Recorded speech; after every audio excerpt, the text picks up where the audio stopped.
Welcome to another episode of urbanicityTV. I'm your host, Martinez Galenzi. Today, the feature of our show is HiveX, Hamilton's Young Professional Conference, happening October 18 in downtown Hamilton. We're going to be speaking with Tammy Huang and Abigail Santos, organizers of the event. We're also going to be talking with Diana Weir of the Hamilton Philharmonic Orchestra about the HBO Go after party that the conference will be holding as well. First, though, we're going to start off with Tammy Huang.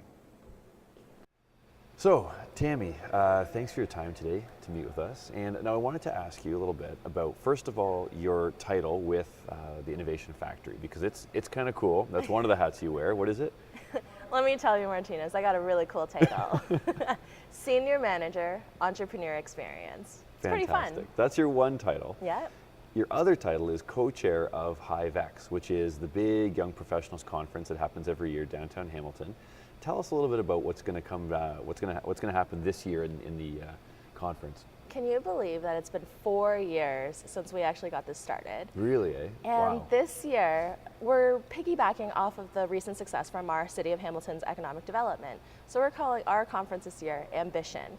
And the whole point is really just to rally our young people around several key themes.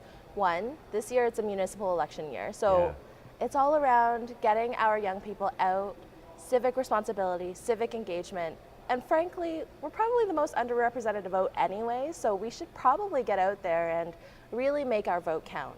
And then two, it's around professional development, and it's around being engaged with the nonprofit organizations that are currently in our city. So we've got a lot of big, heady themes this year, but we think as a young professional group, we should totally take that on. What do you think? Why not? Why not? That's Absolutely. Perfect. So what are some of the like how does the day go down? Because there are different seminars, keynote, that kind of stuff. Tell us what we can expect. Well, we always start with a coffee because at the beginning of a Saturday morning, we got to make sure that we get our coffee, right? Yeah. But we have a fantastic opening keynote. So our opening keynote is going to be Jason Thorne, the new city planner for the city of Hamilton. We're super excited. He's a young, really passionate type of guy. And we want to kick off the conference with a high, energetic note. And especially since he's got some big plans for us, we want to make sure that we hear what's down the pipe and what's coming. Our lunchtime keynote is going to be our Ontario Ombudsman, Andre Marin. So again, this is an organization that we don't hear very often from, and we want to make sure that we get his input and what they're working on and we want to hear how they get involved with all of our organizations and how do they become our voice in the community. Interesting, yeah, because as young professionals, especially Hive, the organization is really to advocate for young professionals in the city and give a voice, so that's very fitting. So how many people are you expecting this year? We are hoping for 300 attendees. In the past, we've hit just under 300. So the fact is, what we're seeing is this incredible rise in terms of the engagement within our young professionals. And you know what? We're seeing that they are talented because we've got fantastic talent that's coming out of McMaster and Mohawk and Redeemer. They want to give back. They want to come into our city. They want to set down roots. And what they're saying too is that it's an opportunity for them to rise in the corporate ladder. It's an opportunity to give back to the community, and it's an opportunity to also just make a name for themselves. It's a great way to get to know people too, for sure. Absolutely. So awesome. So the details, if people do want to come, it's open to all young professionals, which is a broad age group, right? It's generally defined something like 18 to 45 or something like that. So, and it's taking place October 18 at the Hamilton Sheraton Hotel. Yes. And where can people find out more information? So you can always log on to our hamiltonhive.ca website or come and register at hivex2014.eventbrite.com. Okay, but they can get to that from the Hamilton Hive website as well, right? Okay, perfect. So we'll just send them there. Go to the Hamilton Hive website, and then they can buy tickets there. Absolutely. Fantastic. So the organization right now, give us in just a few seconds, what's next for Hive? We're seeing a significant amount of engagement, and you know what? We have several large partnerships coming through, and we're going to be able to actually, you're going to be talking to my colleague Abigail, and she'll be able to speak a little bit more about some of the different Hive initiatives. But I think what she's also going to be talking about, and here's me acting as a teaser right now, is what's going to happen post HiveX. So after we close out the conference, we've got something amazing, and we want you guys to stick around because this is that opportunity to really get engaged. Excellent. Well, Tammy, thank you so much for coming on the program, and I am going to go talk to Abigail and find out a bit more about that. Thank you. Thanks.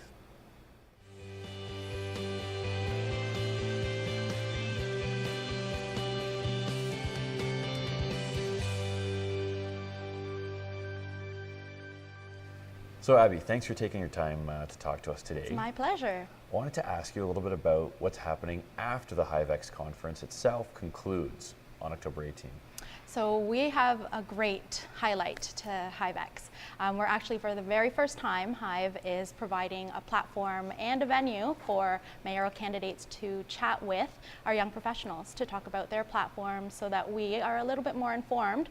So when voting day comes, we know who to vote for. So we are holding that mayoral debate after the HiveX conference. So that's perfect timing because election day is, of course, October 27th. Yes.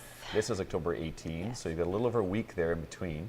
And so what's all going to happen? It's going to be a debate, but also an opportunity to mix and mingle and speak with the candidates? Precisely. So the debate itself is going to start at 3. The whole event is going to be a 2-hour event, but it allows not only the debate portion to happen, but also the mix and mingle to get to know your candidate a little bit better, to get to ask the questions you want to ask those candidates that you haven't actually spoken to. Yeah. So you're correct. It's 1 week from the actual date of election, and it's a great way for mayoral candidates to talk to individuals that they might not have even chatted with yet. Sure.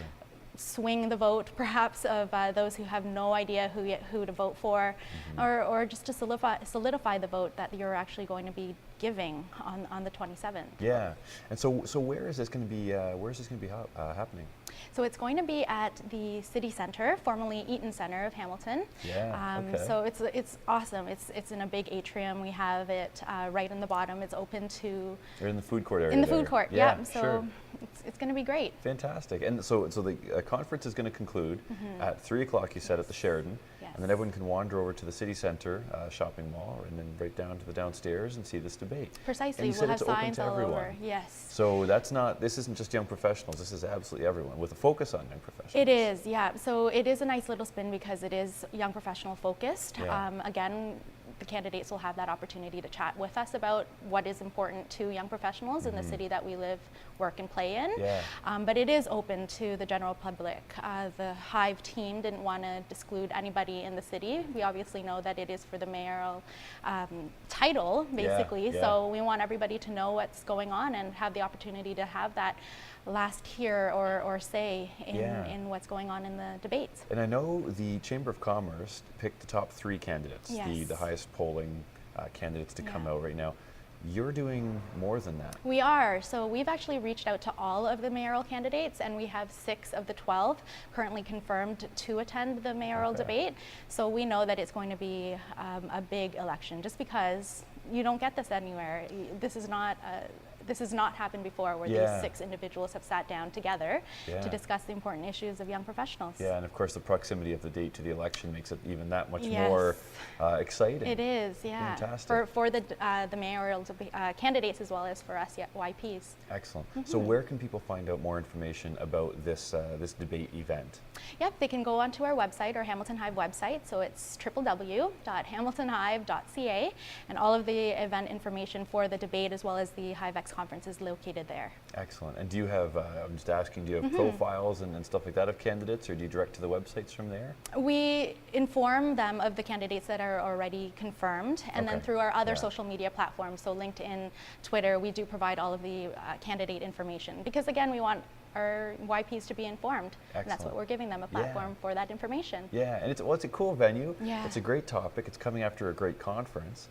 So how many people are you expecting to show up for this debate? Do you have a goal in mind? So the conference itself, our goal is around 300 young professionals. So with the public coming, we've gauged around 400 or 500 people. So it should be a big one. That will be a great big one. event. Yeah, excellent. Yeah. Excellent. Well, all the best in your work Thank for you. that, and thank you so much for coming on the program It's my pleasure. today. Thank you.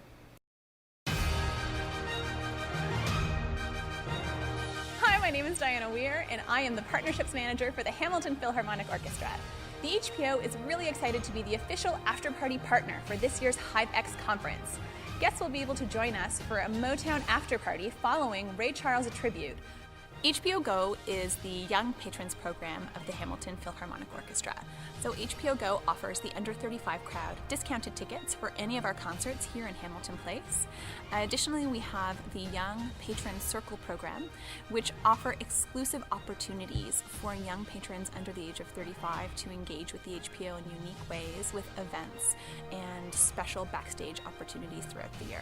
People can find out more about the Hamilton Philharmonic Orchestra and also our HPO Go Young Patrons program by visiting hpo.org. We're really excited to host you this year and look forward to seeing you on October 18th.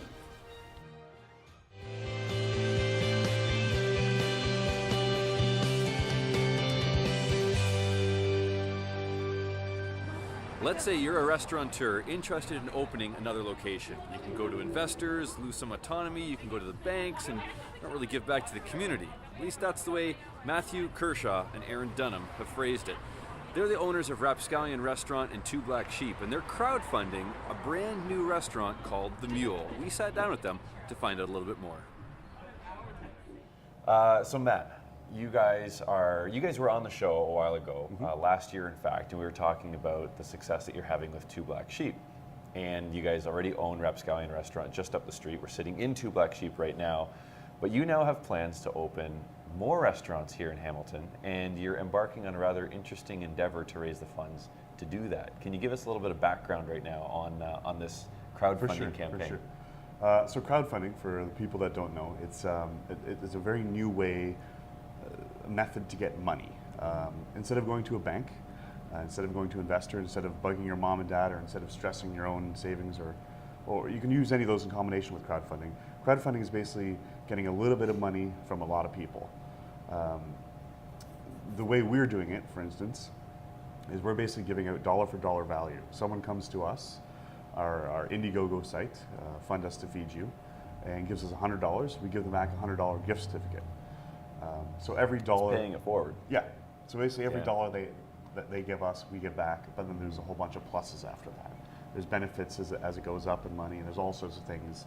Yeah. And it's just a neat way to raise money without dealing with banks, which I can't stand. Yeah. I think very few people can. Yeah. They're kind of a necessary evil. But so tell us a little bit then. The campaign is called Fund Us to Feed You, and it started September 18, and it's running till November 17. Yep. And so it's 60 days, and you're trying to raise how much? We're trying to raise $100,000. $100,000. Yeah. I remember the first few people we told. Well, pretty much everyone we told. At first, they're like, "What the heck's crowdfunding?" First. Yeah. So there's a lot of teaching to be done as well. For sure. And then when we told them the number we're trying to go for $100,000, you could tell they were like, "Okay, that's nice. Good luck." Yeah.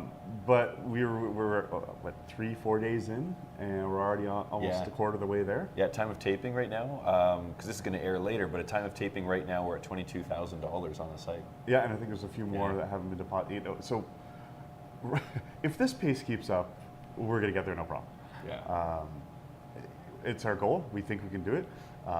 We have a lot of people who like what we do, and we're trying to add to the city. We're trying to open great new places, and we're not asking for anything that they wouldn't have done anyways. We're looking to our customers to give us the money they would have given us over the next year right now. Right.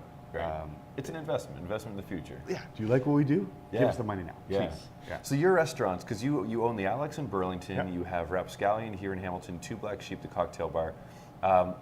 What are you going to do with this $100,000 now? So $100,000, both restaurants are happening regardless, first off. Depending how much is raised, it allows us to be a lot more flexible with our future and present. The Ottawa Street restaurant we're working on right now, all the permits are in, demolition is done, construction has started. We'll be open up, depending on the city, hopefully November, maybe a little later. Yeah.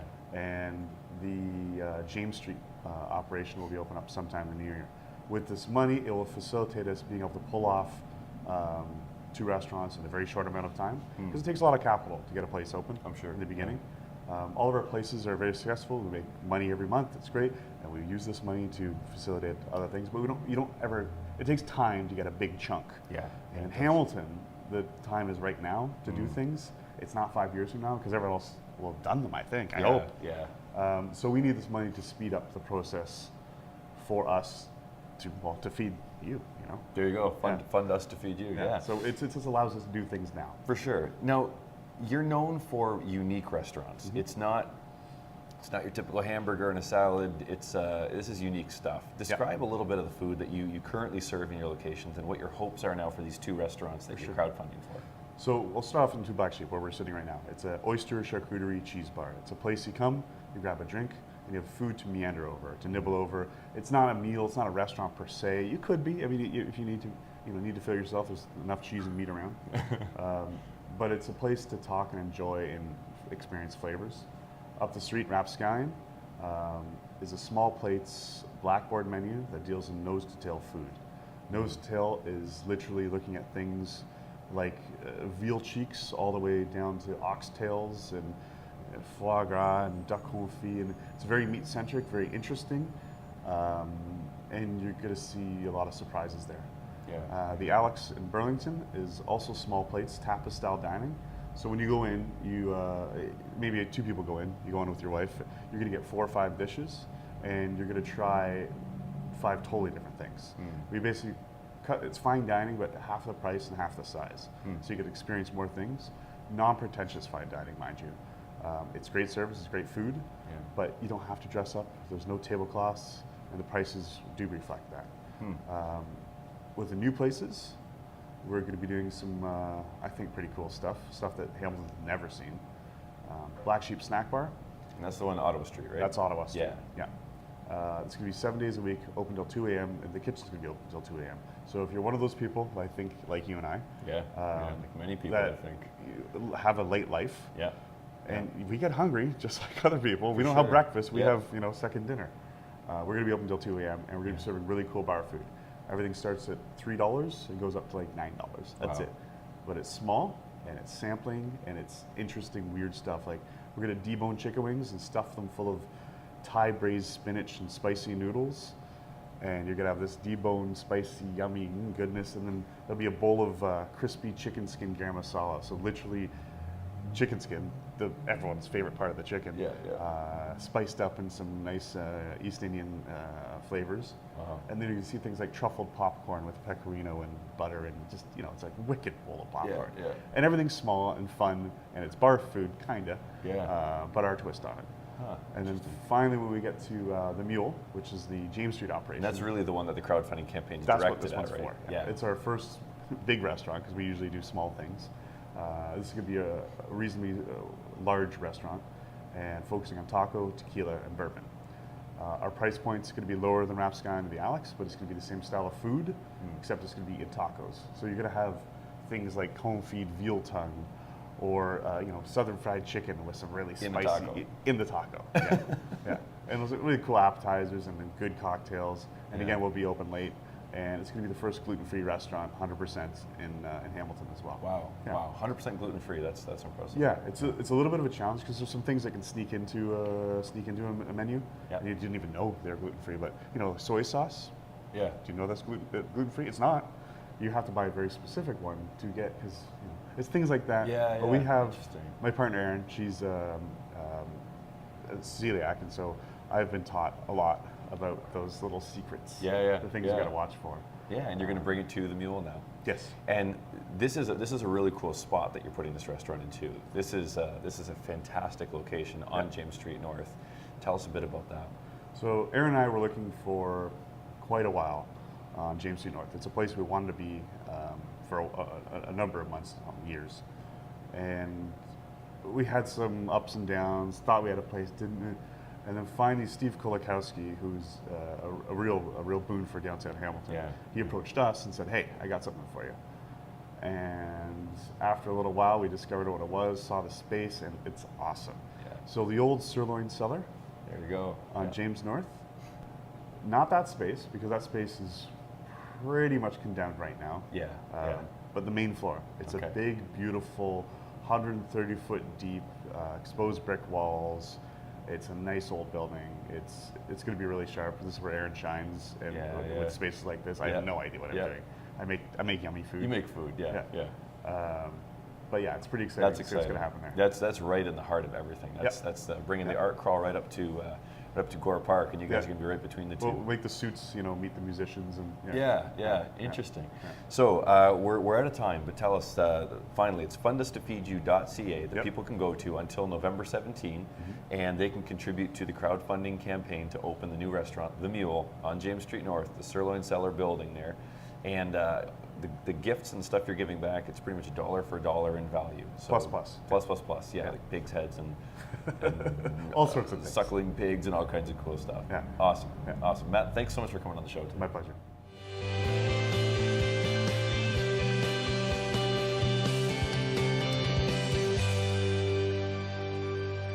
That's our show for this week. Thanks for joining us. We'll see you again next time on Urbanicity TV. Until then, I'm your host, Martina Scalenzi.